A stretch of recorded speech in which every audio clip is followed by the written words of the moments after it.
ইরানের ১৩তম president Ebrahim Raisi গত সপ্তাহে মর্মান্তিক হেলিকপ্টার দুর্ঘটনায় প্রাণ হারান। গত বৃহস্পতিবার সকল আনুষ্ঠানিকতা শেষে নিজ জন্মস্থান ইরানের দ্বিতীয় সর্বাধিক জনবহুল শহর মাশহাদে চিরনিদ্রায় শায়িত হন। রাইসির মৃত্যুর পর তার পরিবার, বিশেষ করে তার স্ত্রী জামিলেহ আলাম আল হুদাকে নিয়ে বেশ কয়েকবার আলোচনা উঠলেও ব্যক্তিগত তেমন কোনো তথ্য সামনে আসেনি। এমনকি বিভিন্ন দেশের ফার্স্ট লেডিদের সচরাচর বিভিন্ন অনুষ্ঠানে দেখা গেলেও ইরানের এই ফার্স্ট লেডিকে জনসম্মুখে দেখা যায় খুবই কম, যার ফলে তার সম্পর্কিত তথ্য খুব কম মানুষেরই জানা আছে। ইরানের উত্তর পূর্বে অবস্থিত দ্বিতীয় বৃহৎ শহর মাশহাদে ১৯৬৫ সালে জন্মগ্রহণ করেন জামিলেহ আলাম আল হুদা। জামিলেহ শহীদ বেহেশতি বিশ্ববিদ্যালয় থেকে শিক্ষার দর্শনে ডক্টরেট ডিগ্রি অর্জন করেন।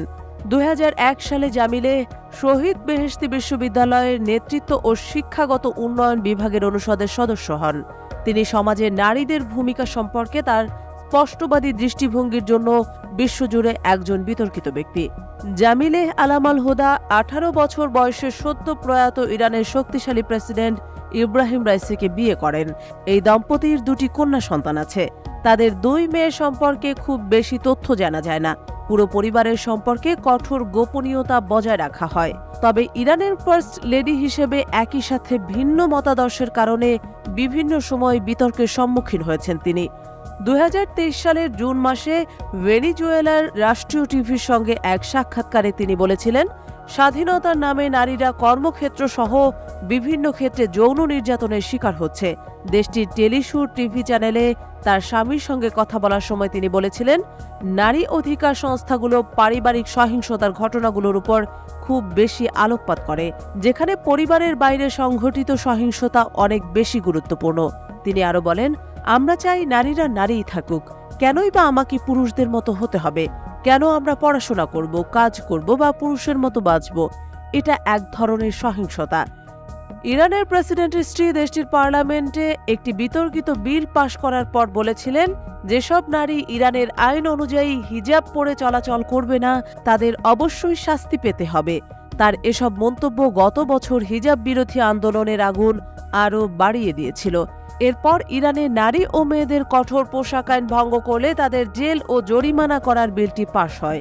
এই আইন কেউ মেনে না নিলে ১০ দিন থেকে ২ মাসের মধ্যে জেল বা ৫,০০০ থেকে ৫ লাখ রিয়াল জরিমানা হতে পারে বলে আইন জারি হয়। জামিলেহ আলাম আল হুদা কর্মক্ষেত্রের পোশাক কোডের সঙ্গে এই আইনের তুলনা করে বলেন, সর্বত্র আপনার পোশাক কোড রয়েছে, এমনকি বিশ্ববিদ্যালয় এবং স্কুলেও। তাই এই আইন মেনে চলা উচিত। এই আইন ভঙ্গ করা মানে আইনকে পদদলিত করা।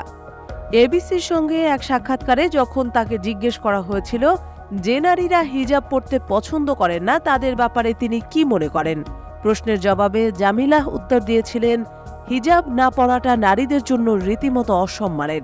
২০২৩ সালের নভেম্বরে তিনি ফরাসি প্রেসিডেন্ট ইমানুয়েল ম্যাক্রোর স্ত্রী ব্রিজিট ম্যাক্রনের কাছে চিঠি লিখে আরও বিতর্কিত হন। চিঠিতে শব্দ চয়নের জন্য এই বিতর্ক সৃষ্টি হয়েছিল। চিঠিতে তিনি ইসরায়েল ফিলিস্তিন সংঘাতে যুদ্ধবিরতি চাওয়ার আহ্বান জানিয়েছিলেন। জামিলেহ লিখেছিলেন, প্রিয় মিসেস ম্যাক্রো, অনুগ্রহ করে একজন সদয় এবং আত্মত্যাগী নারী হিসেবে, যিনি ফ্রান্সের নারী, মা ও কন্যাদের প্রতিনিধিত্ব করেন, আপনার স্বামীকে বলুন যেন অসহায় ফিলিস্তিনি শিশু ও নারীদের হত্যার সহযোগী না হন। আমি আপনার মানবিক প্রচেষ্টার জন্য ঈশ্বরের কাছ থেকে পুরস্কার প্রার্থনা করছি। জামিলেহ মনে করেন, ব্রিজিট ফরাসি প্রেসিডেন্টের সঙ্গে ইসরায়েলে সফর করেছেন দেশটির সরকারের প্রতি সমর্থন জানাতে।